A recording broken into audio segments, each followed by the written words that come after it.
Long ago, in a remote region, there lived a young man named Zahid with his father, Nasser. They shared a small house and earned their living from a tiny shop where they both worked tirelessly. With no one else in the family, they relied on each other for everything. Every night, as they sat together, Nasser would share his wisdom with his son. "My son," he'd say, "death has no fixed time. If I leave this world one day, remember, you will never be alone. God is always with you. Run your business with trust in Him. This shop is just a means. The true provider is God. Always choose honesty and truth, even if it means sacrificing all your goods. Treat people with kindness, because God helps a person when no one else is there to support them." Hearing this, Zahid would grow upset. "Father, may God never take you away if you're not here. What will I do?" Nasser would place his hand lovingly on his son's head and smile. "This is exactly what I'm telling you. My departure is certain. But if you trust God, you will never feel alone. He is your guardian. If you rely on Him, you will never fail." Although Zahid listened, he often wondered, if I work hard, stay honest, and treat people kindly, what does trusting God even mean? Isn't everything a result of my own actions? Lost in this confusion, he would sometimes dismiss his father's words. But Zahid had no idea that God was about to show him something that would change his life forever. Time passed, and the day Nasser had always spoken of finally came. He passed away. Now, Zahid truly had no one except God. Whenever he went to the shop, everything reminded him of his father. At home, a profound loneliness awaited him. The four walls that once felt warm now echoed with his father's words, which he had never taken seriously before. Life without his father was difficult, but he managed by keeping himself busy. Even so, the emptiness never left him. Some time later, he had to travel to another city to purchase goods for the shop. The prices there were lower, promising a better profit.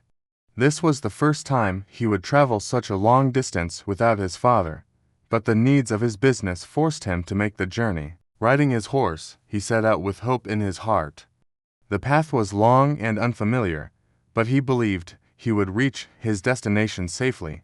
As the sun began to set, however, his hope started to fade. Darkness spread across the land, and exhaustion took over. His food and water had already run out in the dry, unforgiving desert. Hunger weakened him, but it was the thirst and fear that began to crush his spirit. At night, strange sounds echoed from a dense forest nearby, as if wild beasts were lurking in the shadows. The horse grew restless, sensing the danger. Zahid tried to reassure himself that he might find a safe place ahead, but reality was proving to be much harsher than he had imagined. His thirst became unbearable. The desert felt endless.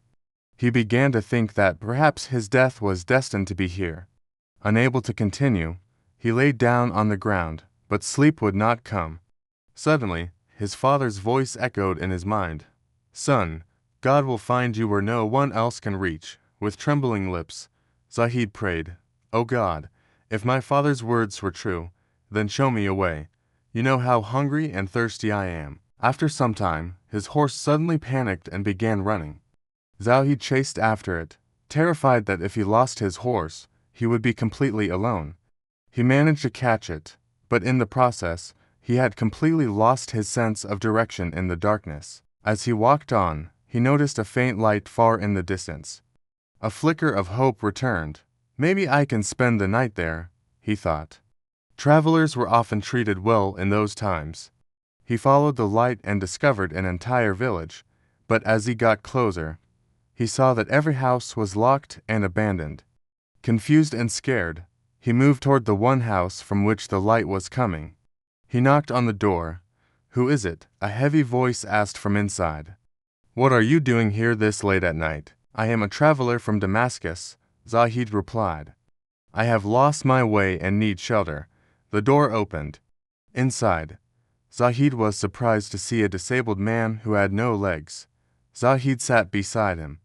The man asked him about his journey, and Zahid explained everything that had happened. Then Zahid said, "Brother, I am extremely thirsty. Please give me some water. I haven't eaten anything either. The man calmly replied, There is no water here. You must go to the place where you saw the light in the desert. You will find water there. As for food, God will provide. Although it sounded strange, Zahid was desperate. He went back toward the light he had first seen and found a small, old hut. Inside, someone was murmuring. Zahid felt a wave of fear, wondering who or what lived there. He called out, Come in, a voice replied. I know you need water. Startled, Zahid entered and saw an elderly man offering prayer. Relieved that it wasn't something supernatural, he stepped forward. When a person's trust in God weakens, he loses his way, the old man said gently. There is the clay pot. Take it and go. Zahid picked up the pot and began walking back. On the way, he thought about drinking some water himself, but then he remembered the disabled man. He must be thirsty too. So, he held back his thirst and hurried toward the house. But as he reached the door in the dark, he stumbled. The pot fell from his hands and shattered. All the water spilled onto the ground. Anger and frustration hit him hard, but he controlled himself and went inside. Did you not find water? The man asked. No, Zahid replied harshly. I dropped the pot. He sat down, exhausted. The disabled man raised his hands and prayed, O God, if this traveler is truly hungry and thirsty, then send help so I may help him. Zahid grew irritated. How can anyone possibly come here? He thought. But after a few moments, someone knocked on the door. The man smiled. Whoever it is, they have brought your food and water. Shocked, Zahid opened the door. It was the same elderly man from the hut. He said, smiling, You couldn't even carry one pot. Here, take this water and food, and I have kept water for your horse too. You should care for your animal. Zahid drank and ate, and then began wondering who these people were. In the morning, he found the disabled man praying. After the prayer, Zahid finally asked his questions. Why is this whole village empty? Because during the rains, it floods. So people move to higher ground, the man replied. Then why did you stay? I cannot walk. And for worship, this place is enough for me. And who is that elderly man? He is a righteous servant of God. He spends his nights in worship and helps the needy.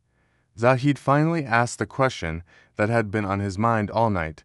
How were you so sure food would come? The man laughed. If you don't ask the master, then who else will you ask? I have been here for a year. Not a single day has passed when God left me hungry. Only yesterday, the food came late because of you. Then he continued, When you prayed in the desert, your horse became frightened. That was not a hardship. It was a mercy. The place you were about to rest, a place where no one survives. God saved you. God opens paths even in the middle of deserts. Zahid remembered his father's words. God sees your struggles and creates solutions. If you trust him, he will find you where no one else can reach. This experience strengthened Zahid's faith immensely. From that day on, he trusted God in every matter of his life. The lesson from this story is that if we place our complete trust in God, we will never fall into despair. Our understanding is limited, but God's decisions are flawless and full of wisdom. Every trial we face is either a purification, a test, or a form of guidance. Be patient. God hears and sees everything. If you enjoyed this story, please support our channel Pure Rain Kiss by subscribing, pressing the bell icon, and liking and sharing this video. Thank you for your support.